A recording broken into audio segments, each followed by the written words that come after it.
গুগলে যদি কখনো সার্চ করেন ফুটবল ম্যাজিশিয়ান কিংবা ফুটবল জাদুকর, তবে যার নাম আসবে তিনি আব্দুস সামাদ, একজন বাঙালি ফুটবলার যাকে এই নাম দিয়েছিল ইংলিশ মিডিয়া। যারা সহজে অন্যের প্রশংসা করতে চান না তারাই কিনা করেছিল এরকম প্রশংসা।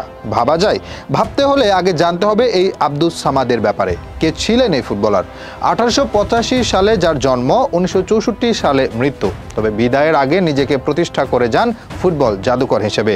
তার ফুটবল ক্যারিয়ার নিয়ে যতটা আগ্রহ মানুষের, তার চেয়েও বেশি অবাক করা কাণ্ড করতেন মাঠে বসে। বলা হয় তিনি কখনো মাঠে মনোযোগী ছিলেন না, আনমনে ঘুরে বেড়াতেন, মাঠের মাঝে বাদাম খেতেন, যখন ইচ্ছে হতো গোল করতেন। সবার কাছে গোল যখন আরাধ্য ব্যাপার, তার কাছে যেন ইচ্ছের মতো, মন চাইলে গোল করব, না চাইলে করব না, এরকম একটা স্বভাব নিয়েই পার করেছেন ক্যারিয়ার। তার জীবনে একটা অন্যতম এক অদ্ভুত কাণ্ড হচ্ছে, একবার রেফারিকে চ্যালেঞ্জ করেন গোল পোস্ট ছোট বলে। লড়াইটা ছিল ইন্দোনেশিয়া একাদশ আর ভারতীয় একাদশের মধ্যে। তুমুল প্রতিদ্বন্দ্বিতাপূর্ণ ম্যাচে খেলছে দুই দলেরই তুখোড় সব খেলোয়াড়। চেষ্টা চালালেও কোনো পক্ষই গোল করতে পারছে না। ঠিক সেই সময় ভারতীয় দলের একজন খেলোয়াড় প্রতিপক্ষের কয়েকজনকে সুন্দরভাবে কাটিয়ে শট করলেন গোল পোস্টে। বল পোস্টে লাগলে রেফারিকে গিয়ে বললেন পোস্টের সাইজ ছোট, সেটা মেপে দেখতে। রেফারি ভাবেন মজা করছেন সামাদ, তবে তার জোড়াজুড়িতে পোস্ট মেপে দেখা যায় সত্যিই পোস্টের সাইজ ছিল ছোট।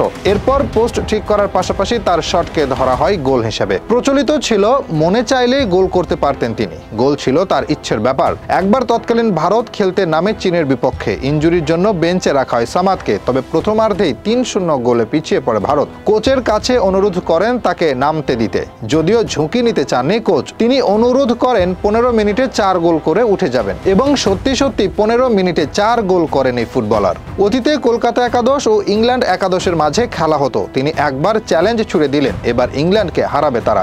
অহংকারী ব্রিটিশরা কথাটা ভালোভাবে নেয়নি, তারা চেয়েছিল ভারতকে বরাবরের মতো গুঁড়িয়ে দিতে। তবে এবার আর সেটা করতে পারেনি, উল্টো হজম করে এক হালি গোল, যার নেপথ্যে ছিলেন সামাদ। তার এরকম পারফরমেন্সে বিমোহিত হয়ে শেষ পর্যন্ত তাকে ফুটবল জাদুকর হিসেবেই আখ্যা দেয় ব্রিটিশ মিডিয়া। এরকম আরো অসংখ্যবার অদ্ভুত পারফরমেন্স দেখিয়ে আলোচনায় ছিলেন তিনি। দুর্ভাগ্য যে সেই সময় ইন্টারনেট ছিল না এত আধুনিক ক্যামেরা, নয়তো এই প্রজন্ম জানতে পারত কত বড় একজনকে মিস করেছি আমরা। 1938 সালে ফুটবল থেকে অবসর নেন তিনি। এরপর 1947 সালে দেশ ভাগ হয়ে গেলে তিনি চলে আসেন পূর্ব পাকিস্তানে। তিনি বসবাস করতে শুরু করেন দিনাজপুরের পার্বতীপুরে।